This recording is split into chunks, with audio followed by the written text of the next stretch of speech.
Chicago's dying. No, it's fair enough. My grandpa, my uncle, and even my grandma once said that, Chicago's going down a dangerous road.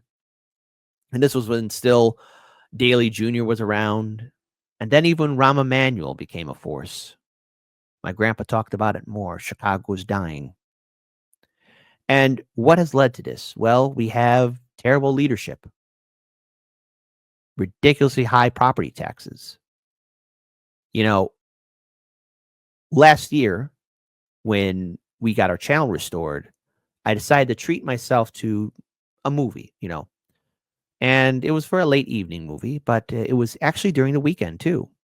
And, it's usually downtown Chicago on the weekend on a Saturday. Oh, it is. I remember it was hustling and bustling. People were out there. But maybe it was my first time really just seeing things as they are, and the streets were quiet. The buildings were empty. Nobody was out. Now, this was in 2024. Now, to be clear here, I blame the lockdowns for all of this because the lockdowns really screwed up a lot of things. The economy, everything, screwing up everything. Chicago being abandoned, everything. I was seeing once famous restaurants boarded up, retail stores boarded up. I mean, even the escalators at AMC River East 21 weren't even working right. When I asked the guy, hey, what's wrong with the escalators? He told me that they've been broke for like 2 years or either 5 years, something like that. And they said that they don't even make the part for that escalator anymore.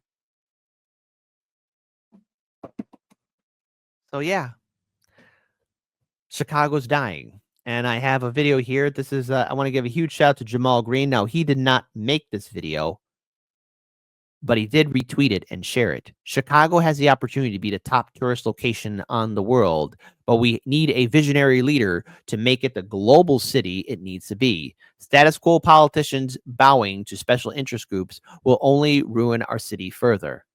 This is State Street. When I had family members visiting me here for a couple of months, I was afraid as they were going downtown because I've never seen it this bad.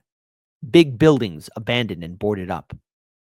When I was a kid, the streets were alive. So I just drove through State Street, and this is what it looks like. It literally looks and feels like an old abandoned mall. Majority of State Street is literally abandoned. People cannot afford the leases or the rent and all the insane fees that Chicago is charging for them to simply have a store and to provide this opportunity and experience for Chicagoans. State Street is abandoned. It's largely abandoned. Like, this is what I mean by Chicago needs to be made fun again. Like, what's going on? Why is State Street literally empty? Empty. It's like an old mall. It's like a dying mall. Like, that's not good. That's not good. They literally can't even get stores to rent store space here. Yeah. And here's the thing. Mayor Brandon Johnson announces Build Better Together.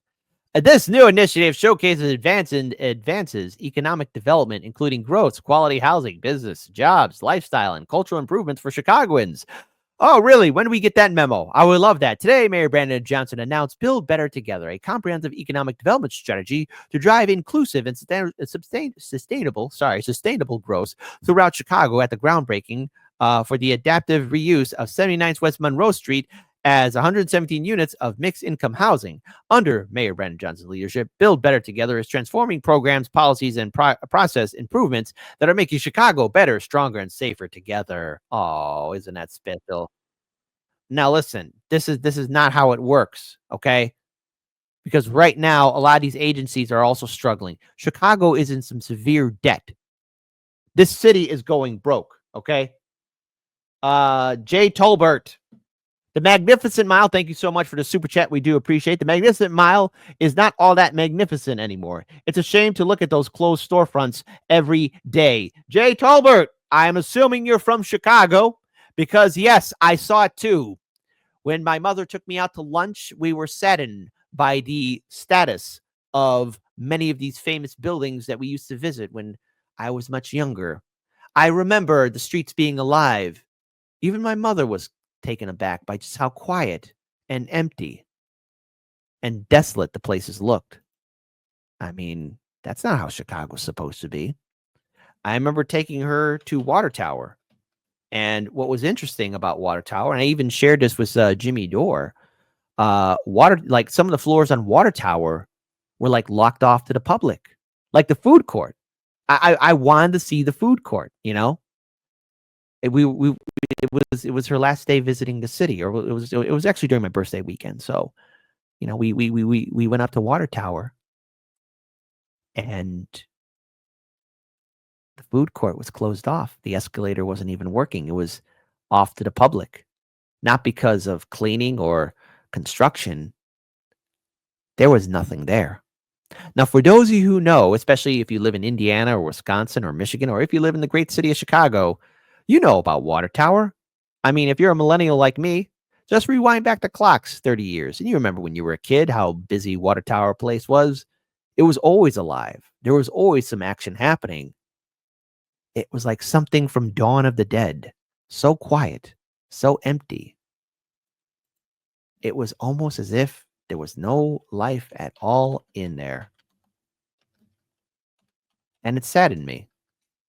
Gone were the days of when things used to be nice. Gone were the days when things used to be happening.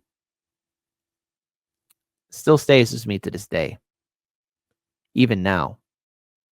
You know, what it used to be. What it could be. And I just want to just acknowledge something here too. Water Tower Place, now almost a ghost town. Empty Chicago storefront project. And here's the thing, like it's all empty. All empty.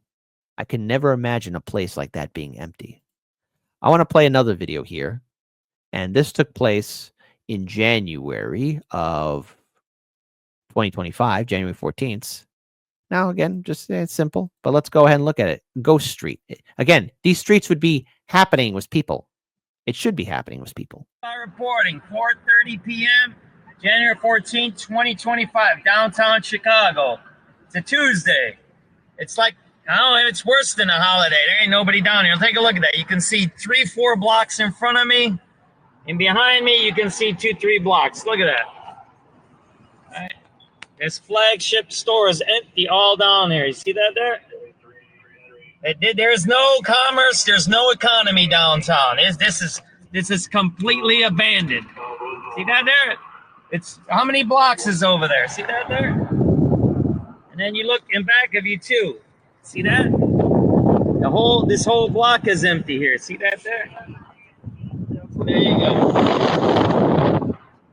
Again, SubX News on the spot reporting 4:30 p.m. January 14th, 2024. There's another building abandoned. That's abandoned.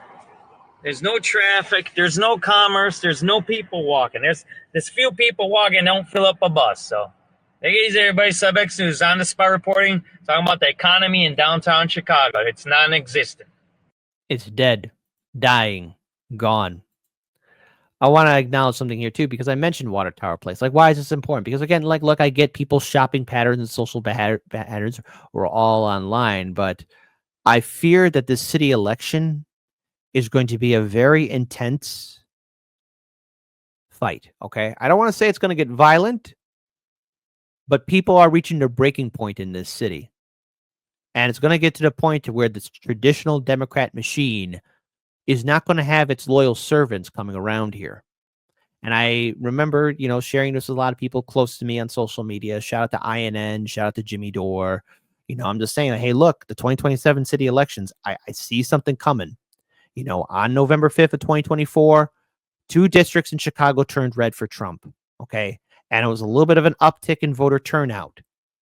But this is a sign, to me, how I view it, of people now going to be actively involved and forcefully fighting the Democrat machine. Brandon Johnson's administration has been nothing but an epic failure.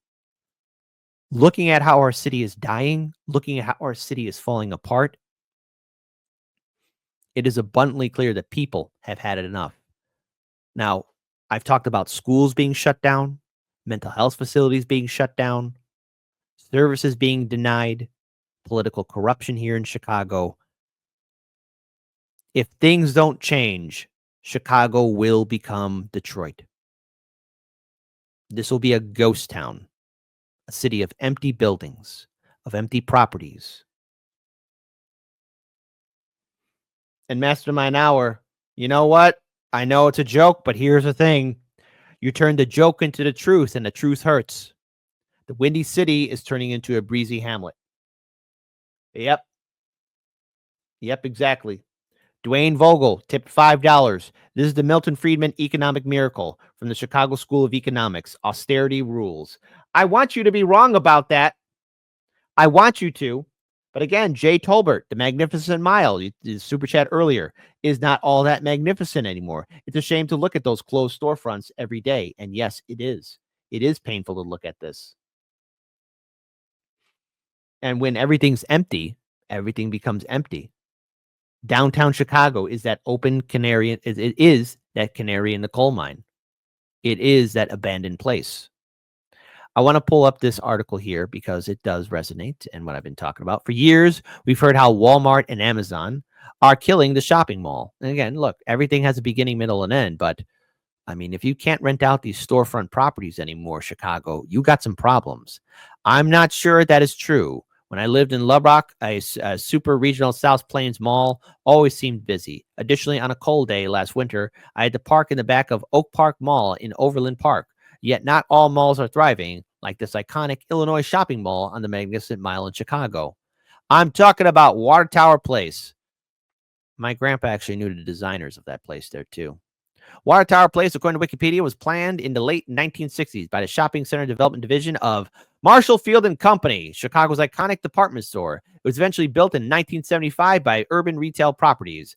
Water Tower Place includes a 78-story tower, which is the 12th tallest building in Chicago and the 26th tallest building in the United States. Really? Wow. I don't know. Damn. 26? Tallest building in the United States. It includes condominiums and the Ritz-Carlton Hotel and office space and sits atop a block long base containing of atrium-style mall and fronts the Magnificent Mile. It's the mall that's shrinking. The mall's current owner has hired brokers. Oh, when you got a broker, you're going broke. Brokers will sell or lease out the top five floors of the shopping center for office space or other uses that would reduce the mall to a 3-story retail property, according to CoStar News. The mall was hit hard during COVID-19, and then in 2021, Macy's, which had space on portions of all 8 floors, and mezzanine has closed. That's why. That's a huge change from the 1975 when Water Tower Place changed the dynamics of the Magnificent Mile by bringing middle-class shops to Michigan Avenue, which had been dominated by luxury retailers, expensive hotels, and swanky apartments. It looks empty now, and I cry. So what's next for the top 5 floors of retail space? Well, Savelle's office tenant broker Eric Frenberg told CoStar News that the Water Tower Place location is great for healthcare-related offices.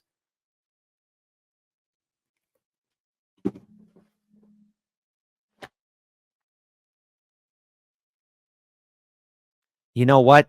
I see what I'm okay. Listen, audience, please.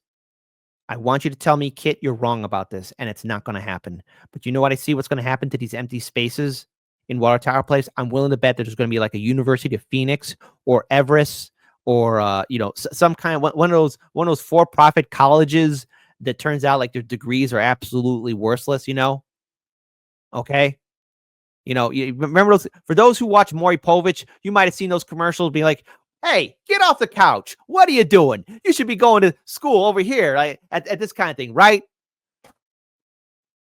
I hope I'm wrong about that. But here's the thing. I know I'm right because I used to drive my grandpa and my Bernie to their doctor's appointments. And what always weighed with me is one of those Everests or for-profit colleges being right across the street.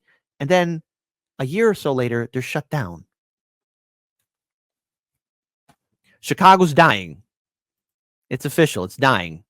Not because of communism, Leninism, or anything like that, because of corporate neoliberal Democrats. That's why Chicago's dying.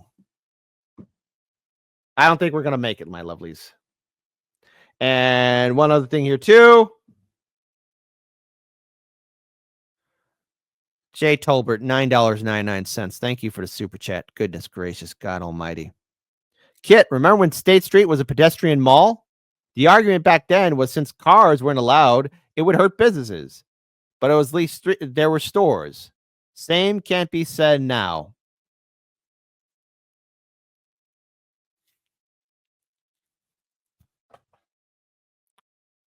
Hey, congratulations. You just told a content creator, hey, here's some harsh truth. Nothing wrong with this statement right here. Hey, Jay, I'm feeling that pain here too, buddy. I'm looking at Chicago dying. And the thing is, as everything gets shut down, get ready to see the increase in prices, the increase in properties, people being displaced. The way these tariffs are going, there's going to be a big kaboom, a gigantic kaboom that will hurt everyone and everything that's involved. I want to be wrong. I have to be wrong. I need to be wrong. But there's no such thing as paradise. There's no such thing as happiness. Happy times might be gone, my lovelies. Happy times might be gone. Happy times might be gone indeed.